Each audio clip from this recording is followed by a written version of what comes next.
Hello everyone, my name is Kate. From a young age, I realized that my mom loved my younger sister, Susan, more than she loved me. She was always her little princess. She fulfilled all her wishes, while mine seemed unimportant to her. I tried to ignore it for a long time, but one day something happened that became the last straw. I was sitting in my room, finishing a project for the school science fair. My device could purify rainwater, turning it into drinking water. This was my chance to prove what I was capable of, and maybe even win funding to develop my idea. I was testing the filter when the door suddenly burst open. It was Susan, with that smug look I knew so well. Hey Kate, give me your paints. I need to make a poster for my project. She said without even asking for permission. No, Susan, I replied, trying to stay calm. She rolled her eyes and without saying another word, grabbed the paints from my desk. Susan, put them back, I shouted. At that moment, Mom rushed into the room. She didn't even try to understand the situation. Kate, why are you yelling at your sister? She asked irritably. She took my things without asking. I'm preparing for the fair, and she's ruining everything. I tried to explain. Mom stood between us, hands on her hips, and turned to me. Kate, you're always so selfish. Susan is only 8 and she needs help. You're the older one. You should let her have her way. I was stunned. Mom, this is an important project. It could change my life, but she just laughed. Change your life? It's just a school fair, Kate. You're overestimating yourself. Now give Susan what she needs. I felt tears well up, but I didn't want to show how hurt I was. Instead, I gritted my teeth, handed the paints to my sister, and shut the door behind her.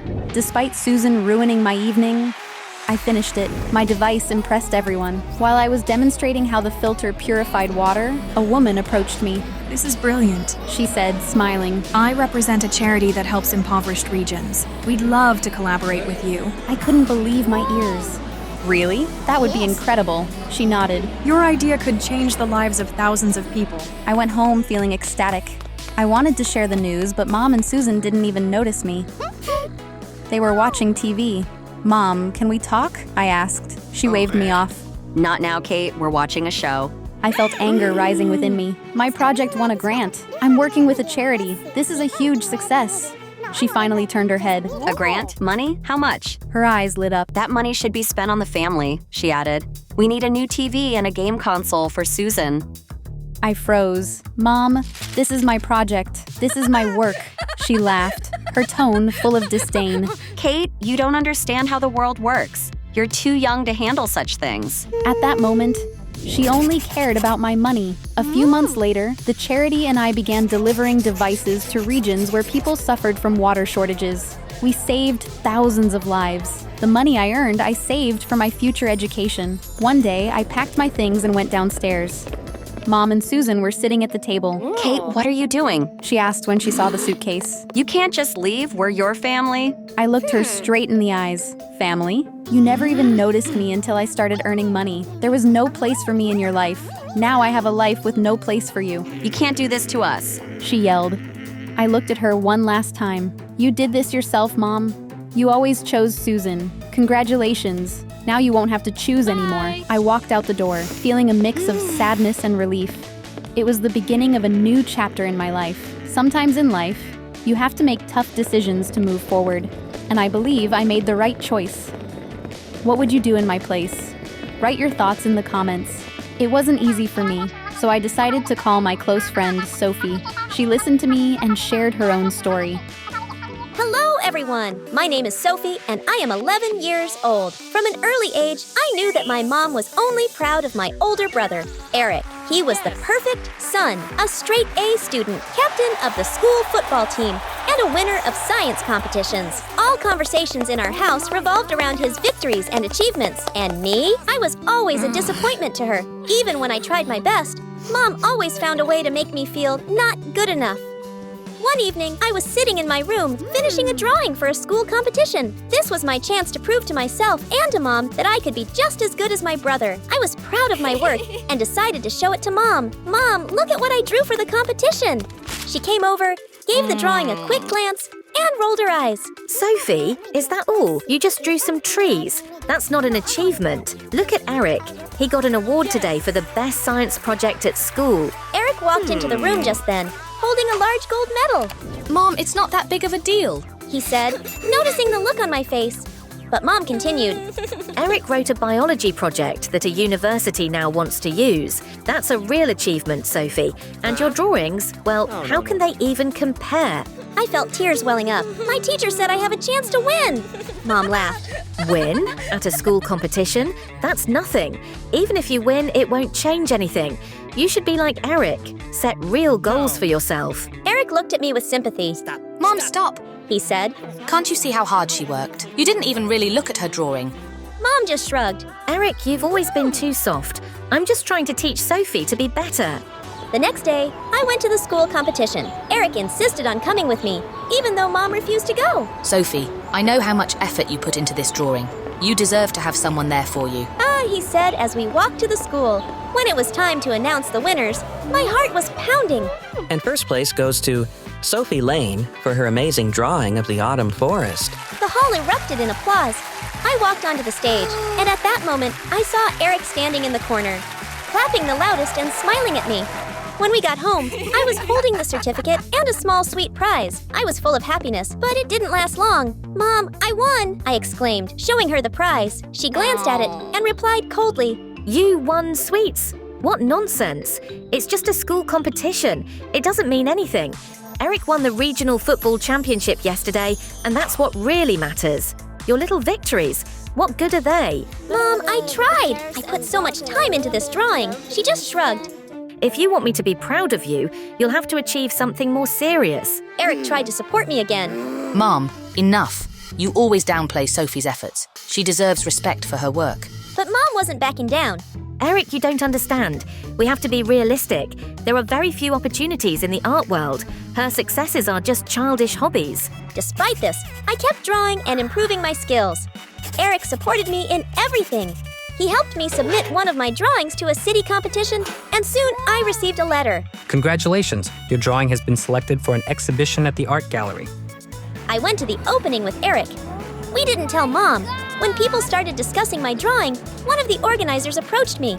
Are you the artist behind this piece? It's stunning. We'd like to purchase it for our permanent collection. Of course! I'm happy that my work inspires others. On the way home, Eric looked at me. Sophie, I always knew you were talented. Don't let anyone, not even Mom, make you think otherwise. I hugged him, feeling grateful that at least someone in this house saw my worth. As you can probably guess, my mom didn't change. Eric and I didn't tell her about the money I earned for my artwork. He created a separate bank account for me and deposited the entire amount there. When I grow up, I'll use it to fund my education at an art school. Since then, I stopped trying to win Mom's approval. Eric and I started talking to her less, and she seemed more concerned about Eric drifting away from her. As for me, she still didn't care, but now I knew that all I needed was belief in myself and support from those who truly valued me. Recently, I met a wonderful fashion designer named Maya. We instantly clicked. One evening, she shared her own story about what she had to go through on her journey. Here's her story. Hi, my name is Maya, and I want to tell you a story about my dad's envy. My mom is very kind and loving, always supporting me no matter what. My dad, on the other hand, has always been strict and demanding, and I rarely ever got any praise from him. I've always loved drawing, and all my friends said my designs were amazing. One day, sitting at home, I thought, why don't I try to create something cool, like clothes with my drawings on them? How awesome would it be if people all over the world wore clothes like that? I told my mom and dad about my idea, describing it with all the excitement I felt. Mom smiled. That's wonderful, Maya. You're so talented. But Dad frowned and said, Maya, business isn't a game. You'd better focus on your studies. His words upset me, but I decided to give it a shot anyway. I created several vibrant designs and read online about how to transfer them onto clothing. I printed my drawings onto t-shirts and posted photos of them online. At some point, even I started to think the idea was silly. But then, you won't believe it, people started ordering my t-shirts the same day. Every single t-shirt I made sold out in the first week. I was over the moon. When I earned my first money, I happily showed it to my dad. Look, Dad, I made $500, but he only said, That's not bad, Maya, but let's see how long you can keep it up. I felt hurt. Why could he never praise me? Did he earn this much in a single week at my age? Kept creating designs and printing them on t-shirts, and my customer base grew. This motivated me even more. After a few months, my business became successful. I even got a big order from a store to sell them a large batch of t-shirts. This was my chance to become a real businesswoman. But then disaster struck. At the factory where my t-shirts were made, something went wrong. Half of the shirts were ruined, and there was nothing I could do about it. If I didn't complete the order, I would lose everything. I sat in my room, wondering what to do. Suddenly, I remembered that there were some old things of my dad's in the basement. I decided to look for materials there that might help. In the basement, I found an old sketchbook. I opened it and saw stunning clothing designs, beautiful dresses, suits, and shirts. On one of the pages, I noticed a signature. They were my dad's drawings. I ran to my mom and asked, "Mom, did Dad draw these?" Mom nodded and said, Yes, Maya. When he was young, he dreamed of becoming a fashion designer. But then you were born, and he decided to find a stable job to take care of the family. I froze. Dad had dreamed of doing the same thing I was doing, and because of me, he had to give up his dream. His life could have been so different. Maybe he could have been famous all over the world by now. The next day, I went to my dad. "Dad, I need your help. I'm having problems with an order. Can you help me?" He looked surprised, but then said, Tell me what happened.